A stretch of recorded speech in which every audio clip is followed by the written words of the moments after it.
Hello, good morning and welcome to the Daily Ramble. My name's Gary. So we've got quite a lot to talk about this week, but I want to focus on what is the David Moyes MOT test, because it doesn't seem to be serving us that well, gotta be honest.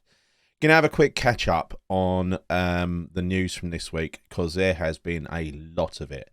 So I'm just going to scratch across the surface on that.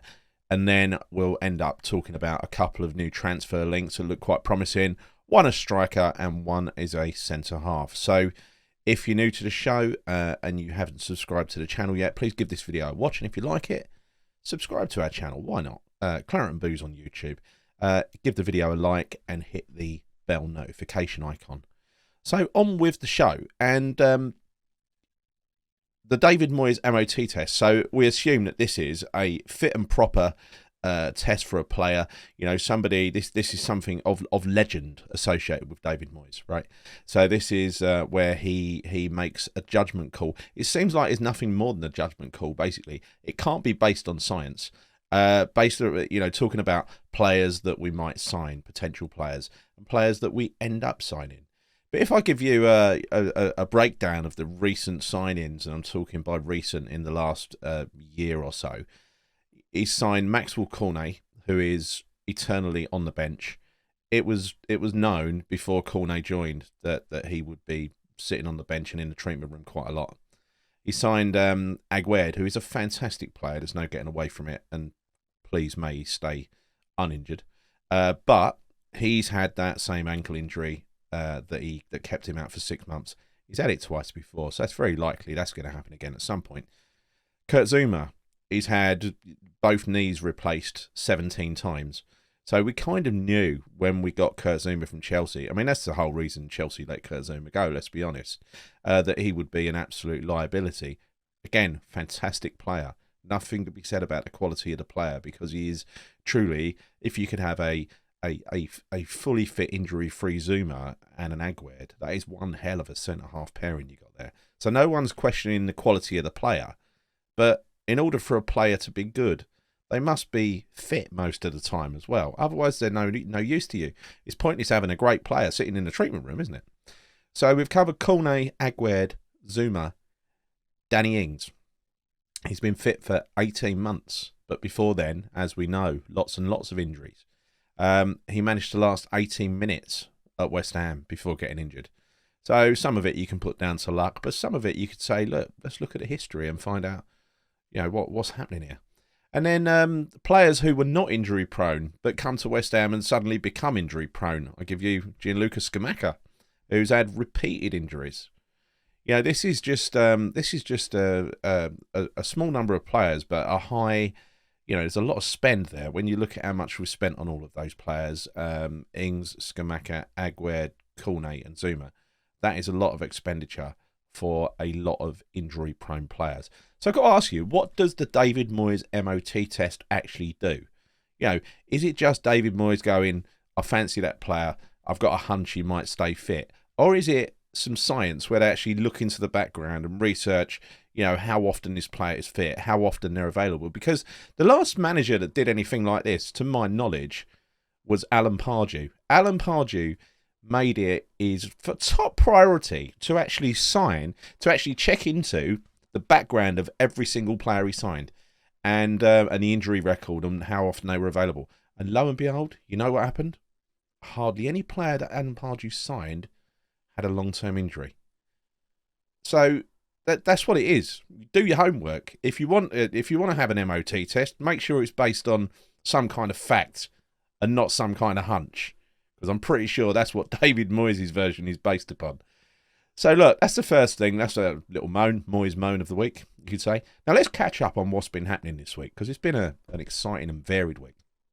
First of all, take you back to last weekend.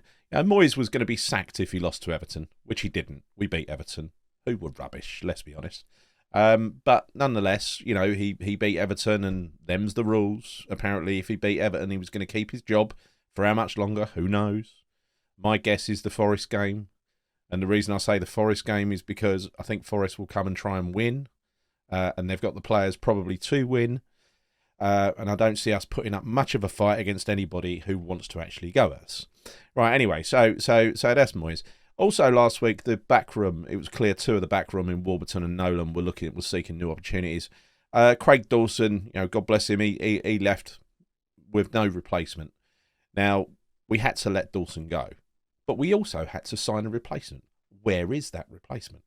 With now, we were down to our last three centre halves, plus Kera, who I don't count as a centre half, at the weekend. And now one of those, in the shape of Kurt Zuma, is out for 4 weeks again, right? So we've got, about a week, just under a week of the transfer window to go. Got to make it count. Got to get a centre half. And funny enough, I'm going to be talking about one of those later in the show.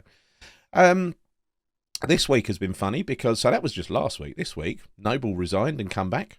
Areola announced he wants to leave, and this is just a surprise to nobody, because frankly, if I was Areola and I signed to be, I assume, the first team goalkeeper, I found myself dumped in the reserves. Well, not even in the reserves, don't have reserves anymore, but dumped on the bench and only playing cup games. Not even every cup game, some cup games.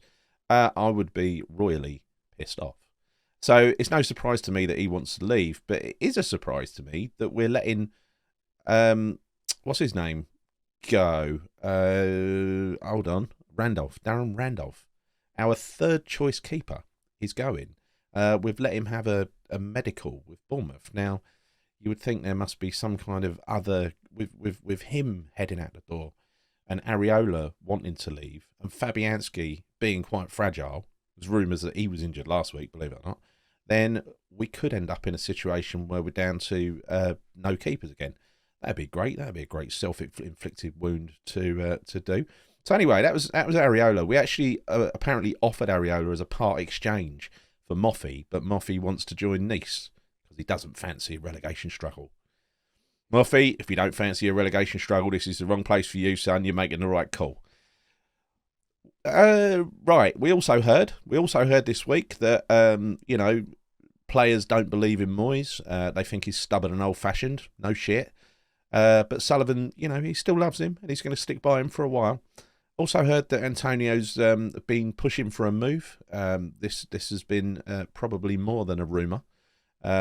Probably dating back to the fact when Scamacca was the first choice and Antonio was sitting on the bench, and Antonio at age 33 still thinks he's the future West Ham striker, the one and only, but he ain't.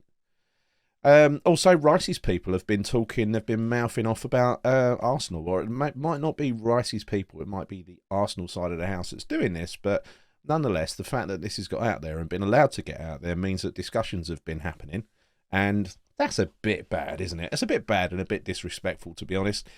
I dare say it ain't Declan himself, it's his team, but but for the rumour to be put about that Declan has given his commitment to Arsenal in that he'll join them in the summer while he's the active captain of West Ham sticks in my craw a little bit, I must admit. I'd be inclined to be absolutely bloody minded on that. Listen, there's a couple of ways this could play out. Say we stay up and everything's happy and Moyes eventually, he pisses off in the summer and we're looking at a brave new dawn, and then Declan Rice can ride off into the sunset and join Arsenal, whatever, as long as they pay the right amount of money for him. But it seems to me that, perhaps Arsenal are planning on not paying the right amount of money for him because, they don't tend to bid with the big boys. And it looks like if they're having a little under-the-table agreement with Declan ahead of time, that they're preparing the lie of the land for the summer. Well, again, this could go horribly wrong. We could get relegated. So, and if we do get relegated and we continue the kind of trend of form that we've been on so far, Declan Rice will go down as, bear in mind he's only been the actual first-team captain this season, he'd go down as one of our most unsuccessful captains ever if we were to get relegated. That would leave probably, the fact that he'd ride off into the sunset and try and join Arsenal, and Arsenal would try and screw us over on the money and everything else. I like to think if we get into that situation that we'll put up a hell of a fight, because he's contracted to us. He's contracted to us if we want for another 2.5 years. And I like to think we'd be in a solid enough financial position to be able to play hardball should that happen. But, I'm not so sure we will be. And frankly, I'm very black and white when it comes to West Ham players. You know, while they play for West Ham, I'm completely biased. They get my support. As soon as they leave, you know, if Declan Rice is playing for Arsenal, I ain't going to wish him well. You know, he's playing for Arsenal against West Ham twice this season. Why would I wish him well? Anyway, that's just me. That's just me. I'm just a bit sick. Anyway, other news. Pierre-Emerick of under-23 fame has been brought back from loan and sold.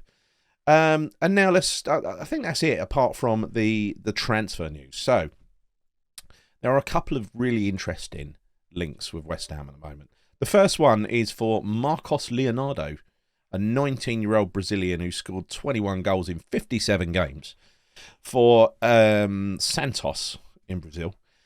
This would be the third Brazilian player following Paqueta and Lizal to sign and be part of the current West Ham squad, which is amazing. We're turning into the Brazil of London. This guy, age 19, which means he won't get a game until he's 25 in a David Moyes team, but he's been likened to Aguero and Romario. Now I know, you know, these kind of comparisons are done over and over again. But the stats speak for themselves. I think 21 and 57 is a damn good strike rate. Age 19, you know, and us needing a striker, it smacks of, we'll bring him in, we'll sit him on the bench because he's got to acclimatise, and we'll put Jared Bowen up front. That's what I think. That's my opinion. Anyway, perhaps I'm just down with David Moyes. Right, and then the next link is a centre-half. Thank God, a centre-half, right? A Senegalese defender, aged 19 again. Good age. I'm all in favour of signing 19-year-olds, as long as St. David Moyes will actually pick them and use them. But this guy, age 19, plays for Amiens, or Amiens, however you say it. His name is Formose Mendy. He has 2 senior appearances for the Senegalese international team, which is pretty incredible, actually, and 17 appearances for Amiens. I mean, they are a League 2 side, or Ligue 2, as they say in France. And maybe, given his track record, maybe he would struggle to get a work permit in the Premier League. It's also rumoured that Southampton are interested as well.